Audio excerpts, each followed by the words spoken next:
बच्चों के टैंट्रम्स के बारे में तो हम सभी जानते हैं, लेकिन अगर ये टैंट्रम्स हद से ज़्यादा बढ़ जाए तब हमें समझ में नहीं आता कि हम क्या करें। तो मैं लेकर आई हूँ ये वीडियो जिसमें मैं बात करूँगी बच्चों के एक्सट्रीम टैंट्रम्स के बारे में। तो let's start mom talk, real, honest and बिना फिल्टर के।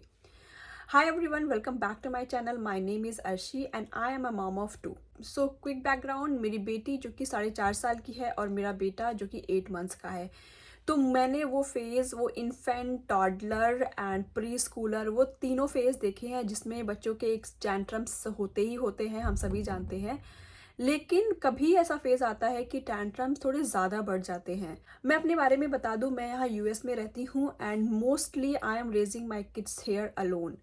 तो मुझे पूरा एक्सपीरियंस है बच्चों को खुद पालने का। तो as a stay at home mom मैं ऑब्जर्व करती रहती हूँ अपने बच्चों को कि कब के टैंट्रम ज़्यादा हो रहे हैं। तो मैं देखती हूँ कि क्या चीज़ें हैं जो कि अभी डिफरेंट है जिसकी वजह से ये टैंट्रम्स हो रहे हैं। तो जो रीज़न्स मैं आपको बताने जा रही हूँ ये वो रीज़न्स हैं जो बहुत कॉमन है और अक्सर हम मॉम्स इन्हीं रीज़न को बहुत नज़रअंदाज कर देते हैं और इन पे बिल्कुल भी ध्यान नहीं देते कि ये रीज़न भी हो सकते हैं। तो पहला रीज़न है स्लीप। जी हाँ, आपने सही सुना, स्लीप जो कि बहुत ज़्यादा मेजर रोल प्ले करता है बच्चों के टैंट्रम्स में। ये मेरा ओके मेरे बच्चों के टॉयज जो पूरी जगह बिखरे हुए हैं और ये अभी सक्शन टॉय है जो कि नीचे गिर गया। आपको लग रहा होगा कि मेरा रूम क्लीन है बट नीचे इतने सारे टॉयज पड़े हुए हैं। So back to our topic. मैं तो कहूँगी 90% टैंट्रम जो होते हैं बच्चों के वो स्लीप की वजह से होते हैं। हम यूएस में रहते हैं तो बच्चों का यहाँ एक रूटीन होता है कि कब बच्चों को सोना है और कब बच्चों को टाइम पे खाना खाना है, बाहर खेलने जाना है और टाइम पे सोना है। तो हमें कोई ज़्यादा प्रॉब्लम आई नहीं टैंट्रम्स को लेके। लेकिन जब हम इंडिया जाते हैं तो मुझे ये एक्सपीरियंस होता है कि अनाया के टैंट्रम्स बढ़ गए हैं।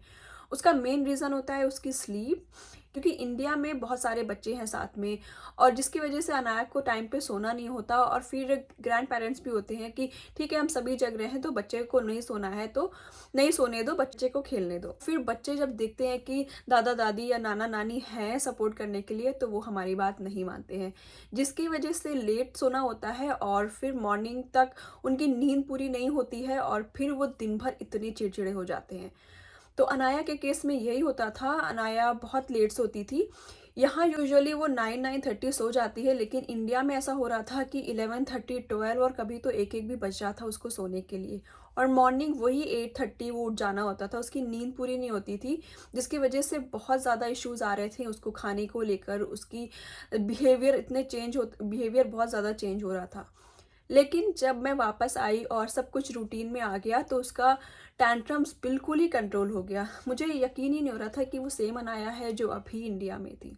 अनाया ऑलमोस्ट 11 आवर्स होती है रात में। दिन में वो नैप नहीं लेती है अनटिल अनलेस कभी वो ज़्यादा थक गई है या फिर बोर हो रही है तो वो सो जाती है। तो रात को उसे 11 घंटे की नींद चाहिए होती है। अगर वो 11 घंटे की नींद उसको नहीं मिल रही है तो नेक्स्ट डे उसके बिहेवियर में चेंज होता है। तो बात करें यहाँ बच्चों की, तो मेरे फ्रेंड्स हैं उनके बच्चे हैं तो मुझे बात होती है तो पता चलता है कि अच्छा बहुत ज़्यादा बिहेवियर चेंज है या बहुत ज़्यादा टैंट्रम्स है, बहुत बच्चे बहुत परेशान कर रहे हैं।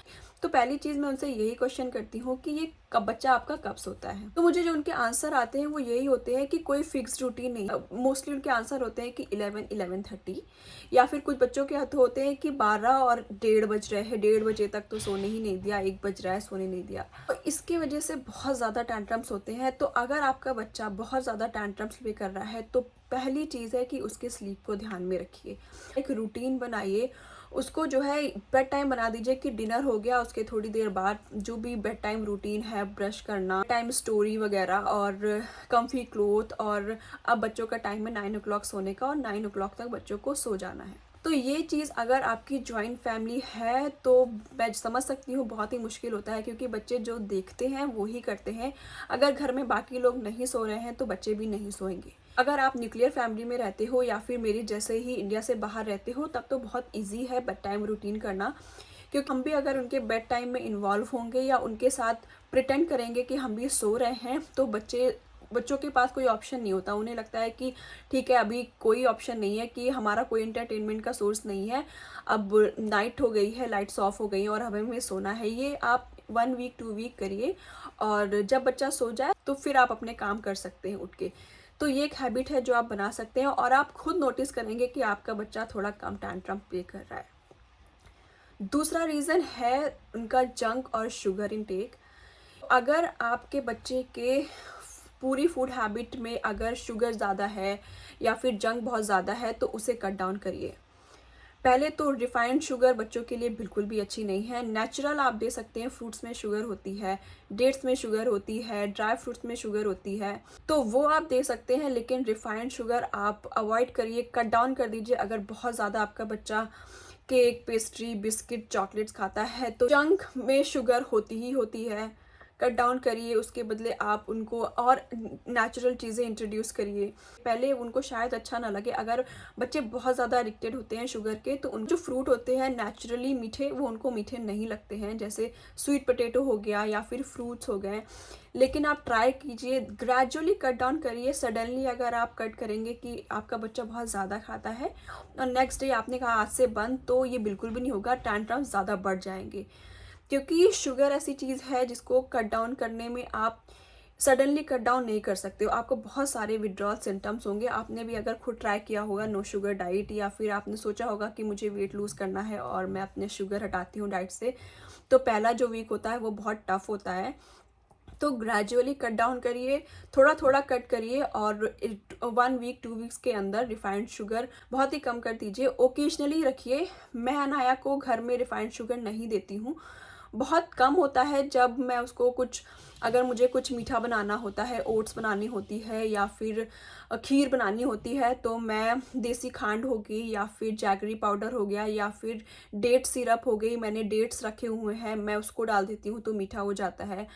मैंने रिफाइंड शुगर मैं यूज़ नहीं करती हूँ। रिफाइंड शुगर उसको सिर्फ बाहर खाने को मिलती है, जैसे हम कभी बर्थडे पार्टीज़ में गए तब वो केक खा लेती है या फिर कोई मीठा खा लेती है। अदरवाइज़ घर में जो मैं मीठा बनाती हूँ उसमें मैं जैगरी पाउडर ही यूज़ करती हूँ और वो फ्रूट्स खाती है, डेट्स खाती है, फिग्स खाती है। घर में अगर आप खुद नहीं रखेंगे मीठा तो बच्चे नहीं खाएंगे, लेकिन अगर आपके घर पे बिस्किट्स, चॉकलेट ये सब रखे होते हैं तो बच्चे कट डाउन नहीं कर सकते, आपको भी थोड़ी मेहनत करनी होगी। तीसरा मेन रीज़न है स्क्रीन टाइम।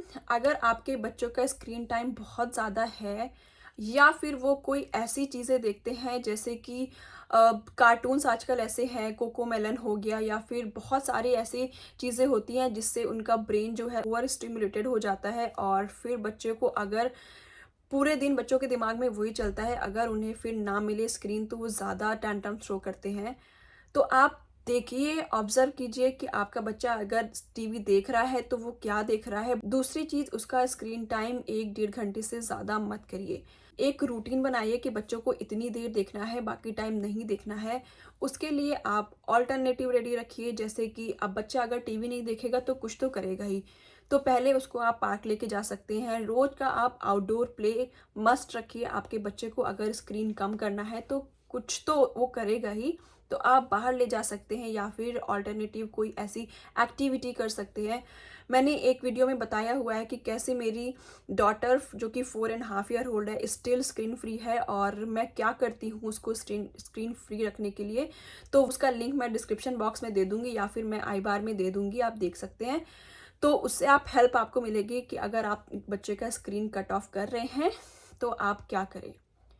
तो ये 3 मेन रीज़न है जो आपके बच्चे के टैंट्रम थ्रो करने के पीछे हो सकते हैं। और भी चीज़ें हो सकती हैं, ये मेरा पर्सनल एक्सपीरियंस है।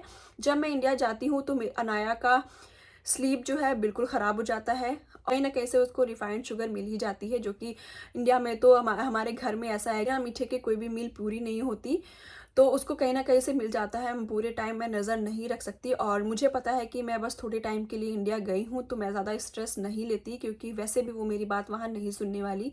तो मुझे पता है कि मैं थोड़े टाइम के बाद वापस आ जाऊँगी और सब कुछ सेट हो जाएगा। तो जब उसको बहुत ज़्यादा मीठा मिल रहा है और उसकी नींद पूरी नहीं हो रही होती है, स्क्रीन तो उसको वहाँ पे भी नहीं मिलता, लेकिन ये 2 चीज़ें जब हो रही होती हैं तो वो अलग ही अनाया हो जाती है और जब ये वापस आते हैं, मैं उसको रूटीन में करती हूँ, सब कुछ सेट होता है, तो वो अलग ही अनाया होती है। तो ये था वीडियो जिसमें मैंने आपके साथ शेयर किया कि आपके बच्चे का अगर टैंट्रम्स बहुत ज़्यादा बड़ा हुआ है तो ये 3 चीज़ें आप देख सकते हैं, इनमें इम्प्रूव करने की कोशिश कीजिए।